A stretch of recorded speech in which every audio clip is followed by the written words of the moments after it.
आम्ही सध्या आमच्या गावाकडे सांगली जिल्ह्यामध्ये आलेलो आहोत. तर जुनी घरं कशा पद्धतीने होती आणि रचना कशी होती ते बघा. हे असणारं असे दारात शेरडं अजून आहेत, पण घर मोडखळीस आलं. परंतु असले घर ह्याची भिंत जर बघितली तर किती मोठ्या स्वरूपात होती. अशा ह्या त्याला देवळ्या होत्या. इथं एक आहे, इथं 2 आणि 3 हे पुढची बाजू. अशा पद्धतीने इथे एक देवळी होती.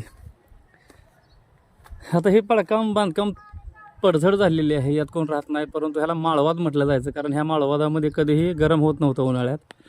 आणि त्या माळवादावर लाकडं टाकून वरनं माती टाकली जायची, जो कर्लाची माती असायची. असं हे रान. पण आता हे दुर्मिळ होत चाललं काँक्रिटीच्या जंगलामध्ये. आणि हे बघा भिंत किती मोठी आहे, आणि अजूनही मला वाटते 150-200 वर्ष तरी अंदाजे झाले असतील. ते अजूनही या ठिकाणी आहे अशा अवस्थेत आहे. पडझड झाले, परंतु इथल्या बघा फळ्या अजून हे तशाच आहेत.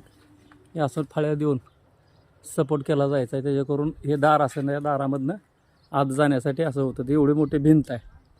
त्या भिंतीचं मी अंदाजे नाव सांगणार तर हातभर तरी असणार आहे. तर अशी भिंत आणि हे जुनं घर.